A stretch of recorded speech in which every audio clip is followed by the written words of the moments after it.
Good afternoon on this beautiful sunny afternoon, and welcome to Dublin City FM, where you're listening to LGBTlife. I'm your host, Mick Fitzgerald. Socialism and LGBT are not two subjects we tend to put in the same category at the same time, but today we're delighted that we're going to hopefully set that right, because our guest this afternoon is the Socialist Party's very own Rita Harrold. So, Rita, welcome to LGBTlife. Thanks very much for having me on. Rita, when I started looking into what I should ask you as an opening question, I thought to myself, knowing yourself, I could have, if we were to go with labels for argument's sake, which neither of us like, I know, we could say that you're a woman, you're a socialist, you're a member of the LGBT community. I suspect, though, that you would say all of those hang together under the socialist banner. How do you feel about that? Yeah, I think that's definitely correct. For me, it's not just about any one part of my identity, though all of those are relevant to my life and different forms of oppression that I would face. Though obviously I generally have a good life alongside my fellow activists fighting for a better society. But first and foremost, I'm a working class person, and because society is divided along class lines, that influences every other aspect of my life. And consequently, I'm a socialist because I want to fight against the oppression of working class people, against the fact that our society is set up for the ruling class to benefit off of the work of ordinary people. Yeah. Some people might say that you have a choice as to whether you're a socialist or not.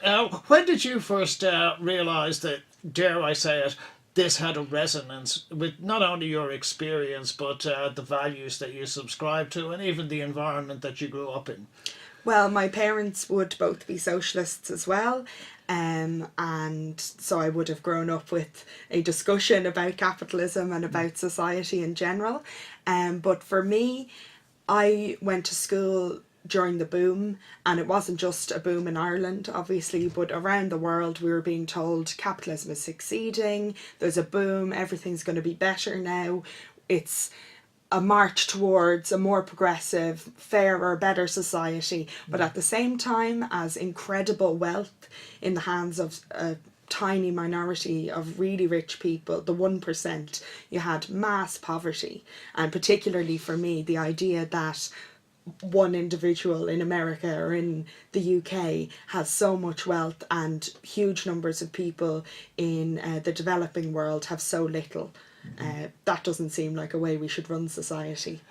And yet, people would say that during this period, and I'm probably talking between about the late 80s to about the beginning of the next millennium, when there was a certain level of boom, and that was probably the time when we enjoyed, how would I put it, more social progress to a certain degree in terms of rights-based society. How do you feel about that? Absolutely. Well, if you look at the Irish case, it's not until the mid-90s that we're getting basic rights in terms of male homosexuality being decriminalised, and the right to divorce, obviously, which is still not a good enough right in terms of it's quite restrictive regime in Ireland. But absolutely there were progresses in terms of rights, but at the same time economically what was happening, a neoliberal push to privatise, to change things in a way that at the time didn't necessarily feel as an immediate attack on people's living standards. But in reality, now that we have a crisis, we realise if you've privatised services, if you've attacked the right to organise in a trade union, if you've made these neoliberal changes, it's much harder to fight when they turn around and say, well, now we don't have the money anymore, or whatever it is. Yeah. My other half would say that what we ended up with the situation where, say, feminism, women of a certain class ended up with equality of males of a certain class, but nobody cared about the other end of the scale where males were now getting equality with women for all the wrong reasons.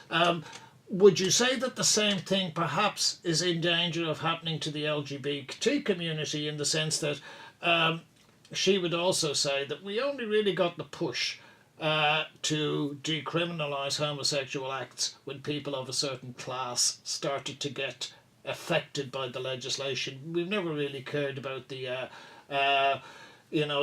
the men who were obviously gay, the men and women who were obviously gay and came from very deprived backgrounds. Again, how do you feel about that? Absolutely, I think there's a class divide in the whole of society, and that has an impact because while it's absolutely the case that ruling class women, ruling class LGBTQ people face oppression, and they do, because as we know, say intimate partner violence against women in particular is not just an issue for poor women, it's an issue for rich women as well. But at the same time, if you look at these issues and how they affect people's everyday lives, the poorer you are, the less you can buy out of certain types of oppression.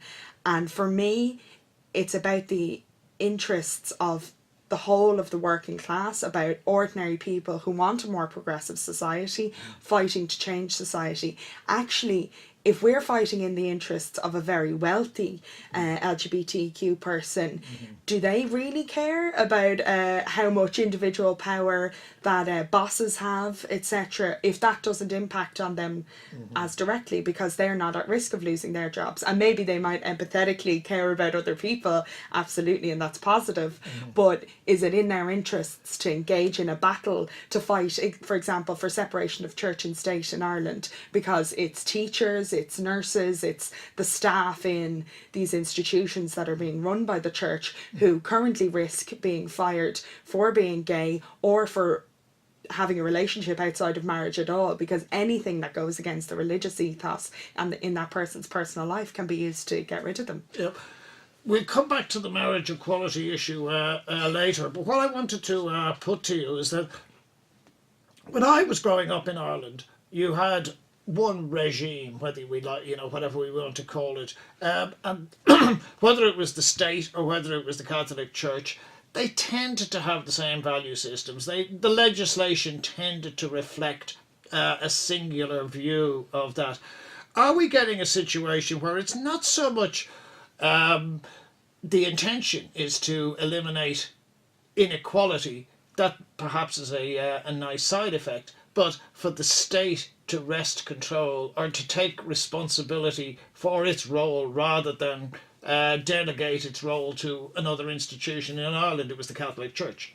Is this in terms of marriage equality? Well, right across the board, whether it was marriage just happens to be one issue. We had it there in divorce, we had it there in reproductive rights. We still have an issue in education. We have it in health, whether we like it or not. So I'm just wondering, particularly with marriage equality, the state is saying we control this, which we haven't in the past. Yeah, absolutely. I think the Irish state actually is really weak. They want to act as, we're now this progressive force, we're a relatively young, relatively small country, but look at us coming up in the world, the best small country to do business in, all this kind of rhetoric. Actually, they're based on farming things out to the Catholic Church in particular, not even just in terms of practically doing things. So for them to get the church to run the schools, to get the church to run the hospitals, to get the church to in reality take over huge elements of that the state would usually run, like Magdalen laundries were not just prisons for women who were deemed to go outside of religious rules. They were also a business for the church, and they were also a sort of semi-prison system for the state, who didn't want to have to deal with women who had extra needs or who did commit minor crimes. So the state, not just in terms of those practical things, but also ideologically, has used the church as a prop. So that idea of the values of the state and the church being so similar, the state was just happy to lean on those values, lean on that ideology that was obviously quite popular.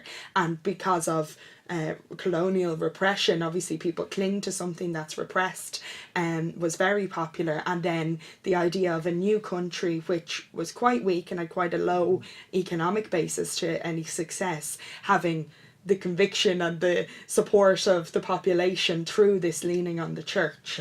And then obviously we're still bearing the consequences of that, all of these religious rules still enshrined in the Constitution and our various laws. Are you trying to tell me that you don't hanker the occasional desire to nip down to the crossroads and do a bit of folk dancing with the comely maidens?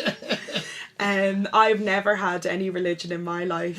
My parents are both non-religious, so me and my sister were brought up without religion. That's in my family life. Obviously, you can't get away from it in Irish society. I went to religious schools, and religion is a force in Irish society. I think it's more becoming the fact that there are obviously still religious people, there are still Catholics in Ireland, but they recognise that that's a personal issue for them, maybe for their family as well, and that they have no right to shove that down anyone else's throat. And most Catholics I know don't want to, but the state and the way it's very strongly linked with the Catholic Church in particular means that the state is still doing that to people. Just listening to what you're saying there, you grew up in a different generation to me. Now, when I was growing up at secondary school, if you suddenly declared that you were a socialist, dare I say it, I mean, that was like the diluted version. If you were to turn around and say, I'm a communist, and worst of all, if you were then to turn around and say, I'm a communist who supports Chairman Mao, I'm not joking about this, but I have seen people who were sectioned for that. What was it like when you were growing up? Because presumably the teachers knew about your family deviation. Well, my family wouldn't have been very politically active at that time. A lot of people wouldn't have been during the 90s. It would come through in the class. Absolutely. Particularly on the issue of religion, it came through a lot that I was an atheist. But also in general, the sort of approach to dealing with poverty and dealing with inequality of all kinds, economic and also social inequality, lack of rights, is in capitalist society pushed as a sort of charity style approach, whereby people who feel bad about it collect up resources, money, donations of food, etc., and give them at Christmas or at particular occasions of need if there's a natural disaster or things like that. That approach always jarred with me. I just thought it's not efficient and it's not fair, because an individual's need for a home, their need for enough food, their need for basic resources is not lessened if there isn't a time when people feel a particular desire to give. And on the basis then, if you were to turn around and say to the teachers, because they perhaps had sex education in your day in a way that they didn't even have, we didn't even discuss heterosexuality. My experience in this country is that we weren't ever great at dealing with minorities. Had it improved by the time you came around? I think when I was in school, there were certainly teachers who were trying hard to give us the information that we needed to make choices for ourselves. I had an ex-nun who was a teacher who told us about if we were going to be having sex, we had to realise what could happen, and told us that if we ever needed an abortion, we should go and get the support we needed before and after, and go to England and get one. And she was very open about that and quite clear about things. However, it's not good enough to rely on the particular efforts of a minority of teachers. The whole atmosphere is still a difficult one, because there are many teachers in schools where there's a problem because management have an oversight on what they say, and the management is still controlled by the Catholic Church. That's again another area where we would suggest the state needs to take to step up to the plate and take its responsibilities, or if the Catholic Church are going to run it, have them as private fee-paying schools. How do you? Personally, I don't see any need for private education in society, because education is an essential social service, a public service that I think should be of the highest quality possible. The teachers, the staff, all the staff should have good, secure jobs to do what is a difficult job, which is to teach the most important things to young people, to assist young people who sometimes are in crisis and difficulty, and to give them the skills they need to live their lives successfully. there's no need for any of that to be private. Obviously, I understand and appreciate that many people do have a religious belief and want to pass that on to their children. I've no problem with that. I don't think it should be part of public schooling, but I'd have no problem with it happening after school in a public school building. If it's separate, I'd have a problem with your maths teacher who teaches you that 2 + 2 is 4, teaching you religious ideology for which there isn't a scientific proof. Yeah, we did manage to get that in usually in the French class for some bizarre reason or other, but I will leave that for a second day. And my school was French nuns. So. When you look through school, I presume then you went to a single-sex school in the sense, did they try and inculcate you with this is the role that women should have in society and this is how women should behave, and in many respects this is how women should aspire? In certain subtle ways, yes.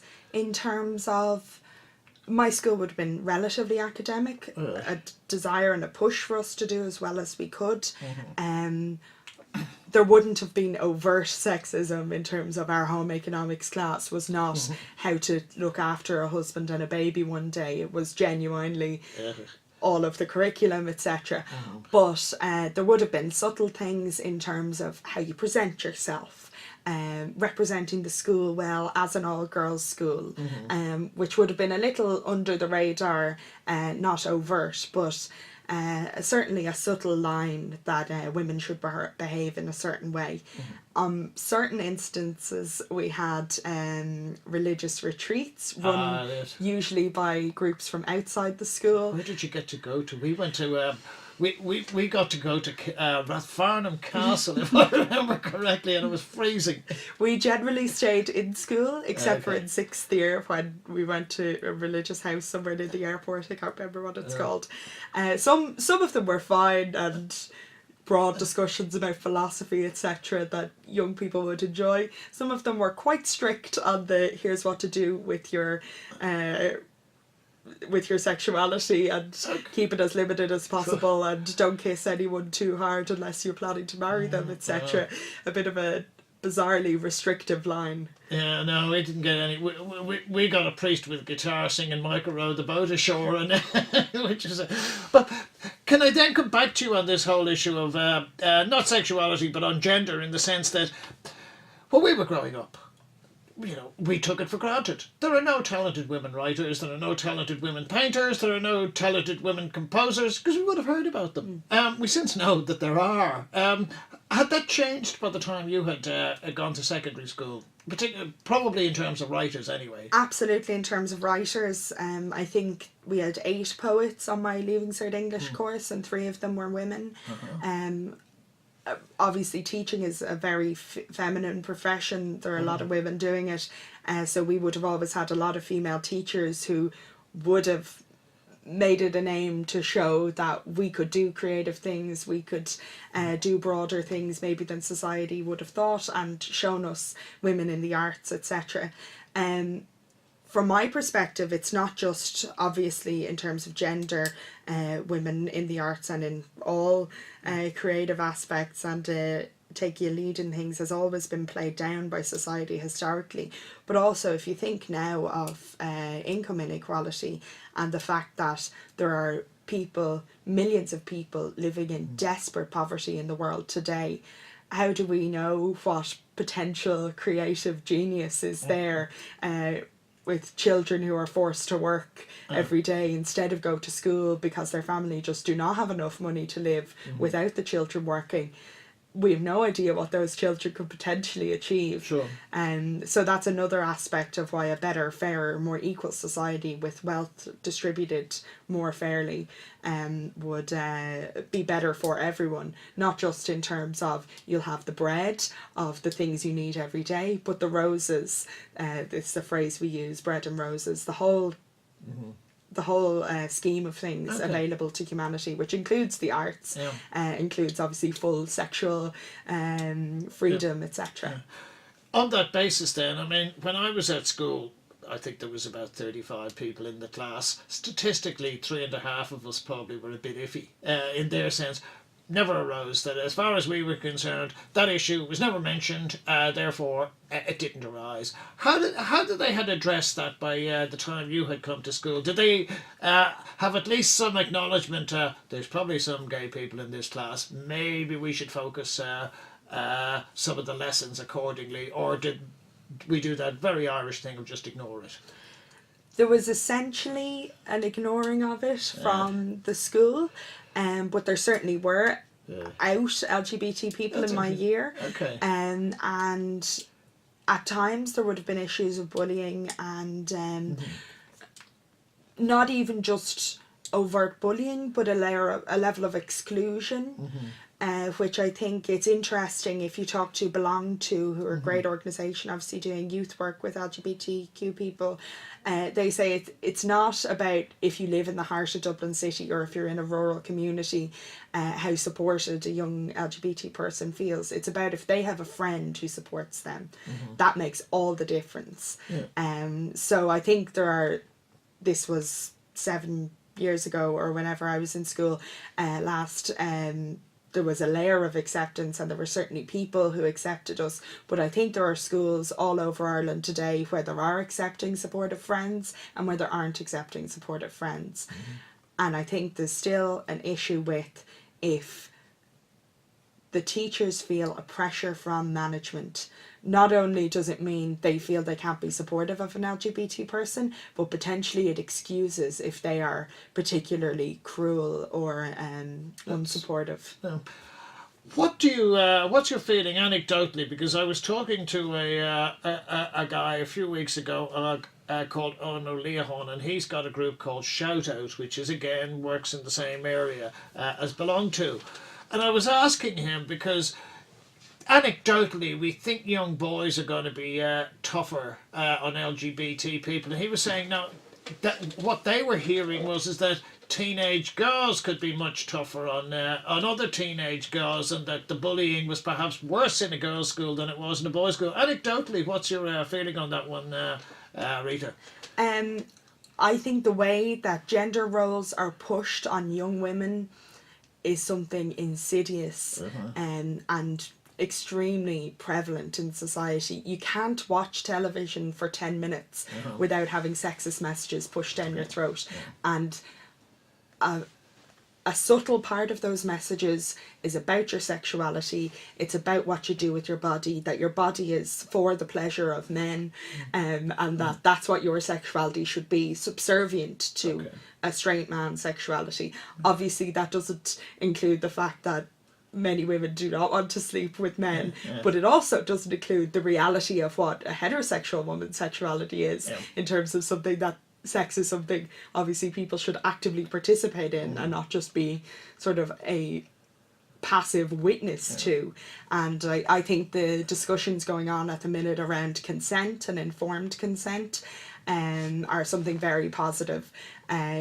Trying to get that kind of positive message about sexuality to young people can be difficult because when you have the mainstream media, magazines, TV, music pushing a particular line, and the line is shut up, fit in, and if possible, or if you're feeling a bit nervous about it, put somebody else down, and then everyone will know that you're secure, that you're fitting into the mould, which is a problem.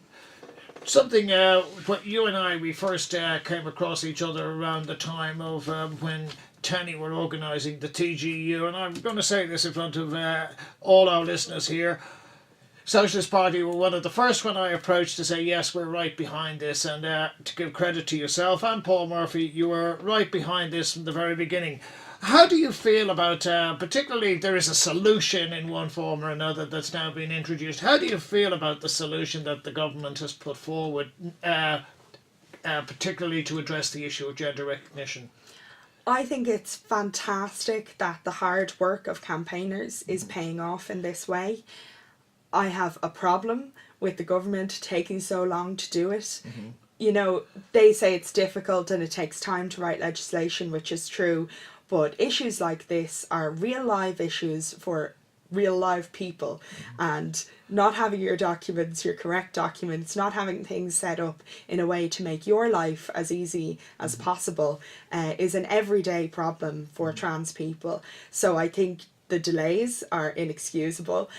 Also, there are a number of problems with the bill. Obviously, TENI are doing great work at the minute trying to address some of these, trying to make it clear that while this bill is fantastic, that it's being discussed and that hopefully it'll be voted through very soon and become possible for people to get their correct documents, there are a lot of issues. It still reinforces a gender binary, that you can change your documents from male to female or from female to male, but a lack of recognition that human lives are more complex than that, and that doesn't suit everyone. And why should, for, I don't know, the sake of government forms being simple or something, why should, even if it's one person, it's not one person, but even if it were just one person, why would we not try to have the most inclusive legislation?